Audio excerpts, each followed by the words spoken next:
Good morning po mga kabarangay. Ngayon po, today is July 10, 7:25 AM. Kaya po ako conscious sa date at conscious sa time. Hindi ho natin kasi alam kung ano na naman ang mangyayari mamaya. Pwede may mangyari an hour later, pwede may mangyari a day later, or next week, iba na naman ang magiging issue. Kasi, sa totoo lang, in the last 2 years, napakagulo na. Just last week, pinag-usapan natin kung 30 days lapse at magiging batas yan. At kung magiging batas yan, yung term setting, papasok si Attorney Mac. And then, Supreme Court. Blah, blah, blah, blah, blah, blah. Almost 2 years na dating pinag-uusapan po yan. So, alam na po natin. Alam na rin po natin ang proseso. Pagka po yan ay vinito, syempre, tuloy ang December 1. Pag hindi vinito, inapprove, tuloy ang November 2026. Pagka naman lapsin tulo, ganoon na nga ang mangyayari. So, kahapon, COMELEC Chairman George Garcia announced na matutuloy na ang voters registration this coming August. So, ang voters registration would be August 1 to 10. And specifically, ito ang sinabi ni Paring George. August 1 to 10, magkakaroon ng voters registration para sa mga kabataan. Yun ang iniisip niya, no? Para dumami daw ang boboto sa SK. Sinabi rin niya na in preparation ito for the December 1, 2025 election. Okay. Pero just 2 weeks ago, kinancel nila yan. Yung July 1 to 11 na yan, kinancel nila. In fact, ginawa nga po nilang December, October, up to July of next year, July 2026. So nilampasan yung December 1. So, umusok ngayon. Ang usok nyo, bakit mo nilampasan? Ibig sabihin walang eleksyon 2026 na talaga. Ngayon, palagi ko naman sinasabi, and ako sa akin lang to, kung ano man ang mangyayari in the next few days, ang tinitignan natin yung COMELEC. Kasi wala namang government agency walang government agency na dapat makaalam o maapektuhan kung ano man ang desisyon sa term setting or BSKE. Walang government agency other than COMELEC ang kikilos o hindi kikilos pagka merong nagkaroon na ng decision dyan. Pero napakagulo sapagkat ang ibig sabihin lamang kung ating pagbabasihan ang galaw ng COMELEC, pagbabasihan natin ang mga sinasabi ng mga senador from last year to this year, ng mga congressmen, and then yung pagkatahimik ng Malacanang, well, there is already a failure to communicate ideas or plans and programs that would affect the entire Filipino nation. Kasi this is a matter of ito ay inaabangan ng ating 42,047 barangays. Inaabangan din to ng taong bayan. Kung magpe-prepara na ba o hindi, next year na ba yan, kikilos na ba ako, blah blah blah, blah blah blah. Doon naman sa Commission on Elections and Malacanang, there is also a failure to coordinate, at mas malawak ng failure to coordinate kasi pabago-bago ang Commission on Election. Now, hindi na to yung sasabihin natin, ano ba yan, tanga ng gobyerno. Hindi na to pagkatangay. Kasi matatalino yung mga tao na andyan, kaya nga sila andyan, puro sila mga abogado. So, ang nangyayari, there is no communication and proper coordination within the branches and within the agencies of government. Kaya tayo nag-aaway, naguhulaan, at lahat ng hula natin every week ay nababago. You know, sabihin, Anyway, ayoko nang balikan. Sira ng ulo ko. So, there is a failure to communicate and there is a failure of coordination. Sapagkat, itong coordination na to and communication na to, tignan ninyo. Kung pipirmahan yan, pinirmahan na. Alam natin yan. Regardless kung yes or no. Kung pinirmahan yan, pipirmahan yan. Kaya nga pinag-uusapan natin 30 days. Umabot pa tayo sa usapang 30 calendar days or 30 working days. Diba? Malinaw. Ako, ang bilang ko July 11 which is bukas. No? 30 days. Lapse. Yung iba bilang 20. Yung iba sinasabi, di ba, napag-usapan natin, gawin na natin 25. Total, alam na natin magtrabaho ang government. Yung itong gobyernong ito. Alam na natin kung paano kumilos. So, bigay na natin yon hanggang 25. Pero yung failure to coordinate, lagi ko na lang iniisip Kasi ang dami niyong tanong sa akin, kailan ba transmit? Siyempre, yun ang tanong Kailan ba talaga na-transmit? I remember distinctly, si Senator Tito Soto, sinabi niya dun sa impeachment, salita ng salita regarding dyan sa Fort With na yan, kung maalala niyo yung report well, ako naalala ko po. Sinabi niya na yung articles of impeachment was not yet transmitted to the Senate. So there was already a failure to coordinate. So pupunta na ako sa punto ngayon dito, was there, ayun ang tanong, was there a proper transmittal of the conference committee report to Malacanang? Lalim yan, Parang lalo tayong magugulo pag pinag-usapan natin yan. But that is a legitimate question. Kailan ba talaga transmit?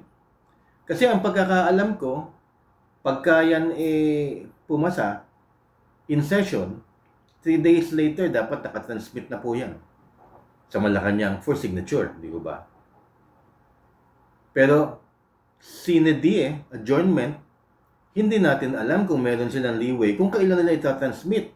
Or was there ever been a transmittal in the first place? Kasi kung walang transmittal yan, lusot na ang presidente. There was no transmittal. I was not able to sign or even not sign it. Diba?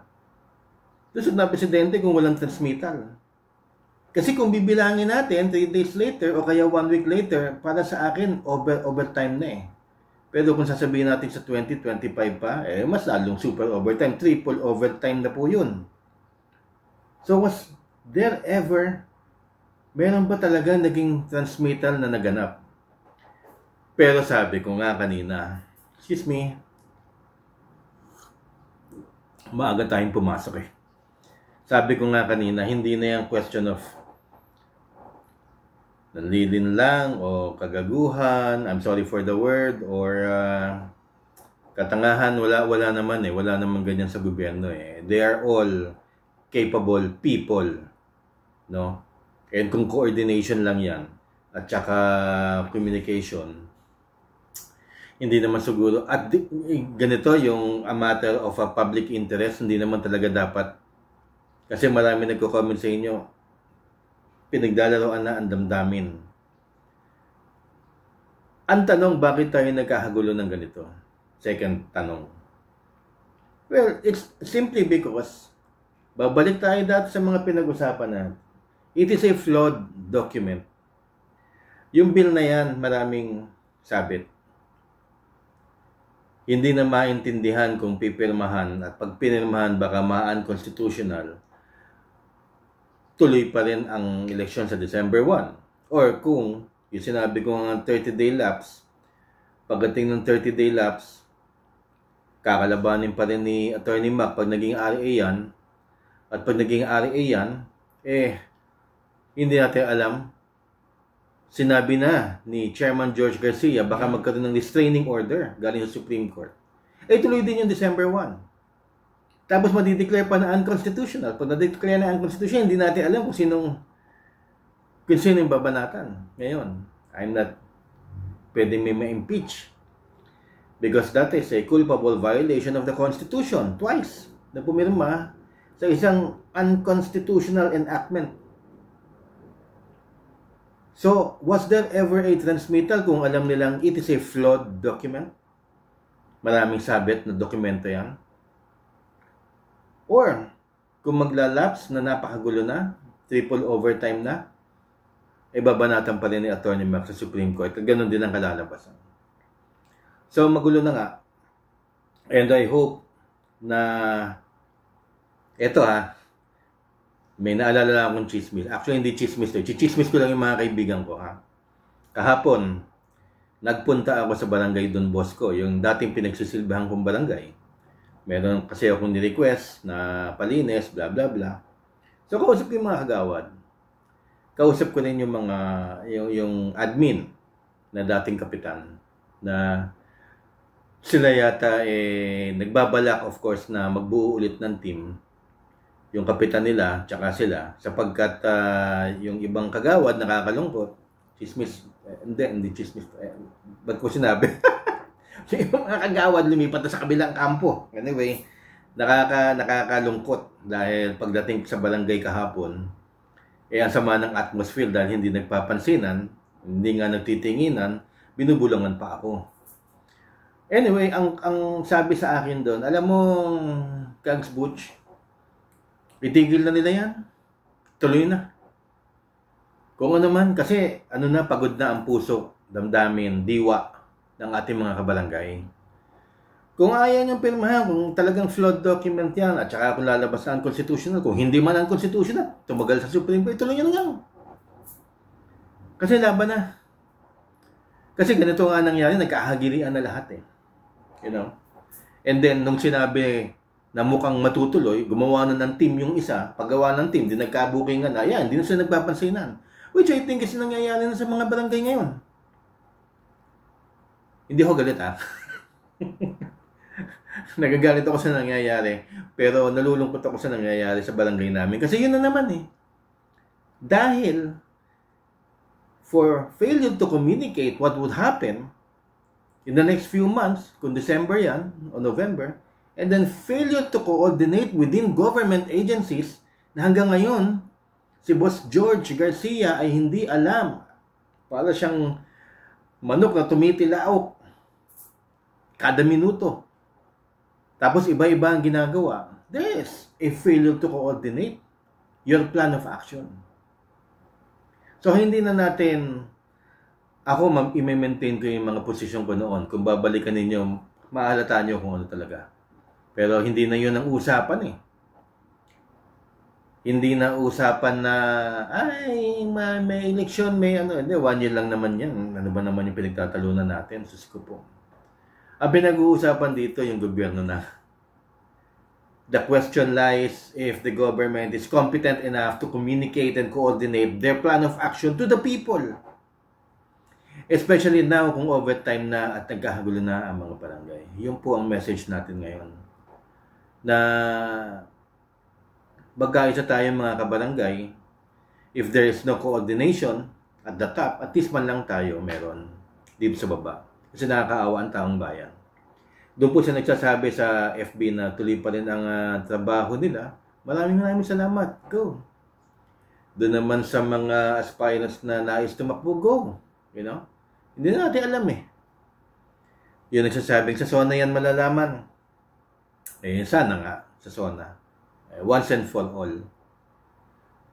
Actually, tatanggapin na yan ng mga nakaupo na kung may election na, sige na, kasi nagsasawa na. Napagsawaan na natin. Ako, siran-sira na ulo ko.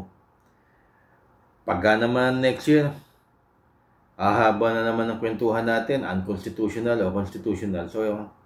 So ang mangyayari nito paulit-ulit na lamang tayo. Pero kung mapapansin niyo, once a week lang ako mag-vlog kung may bagong issue. I don't know about today, tomorrow, may bagong news. Ang tanging layunin ko lamang ibigay sa inyo yung news ng una. Medyo naulo ng konti minsan, pero gusto natin una. At malaman nyo kasi nga naiintindihan ko kayo. Dahil dati po tayong upo. So ako po si dating kagawad Lucerano. God bless. Tayo po ay mag-coordinate at mag-communicate ng maayos kahit dito lamang sa frontline. Kahit sa barangay lamang po magkaisa tayo. Nang sa ganun maramdaman ng taong bayan na meron silang masasandalan. God bless po sa inyong lahat.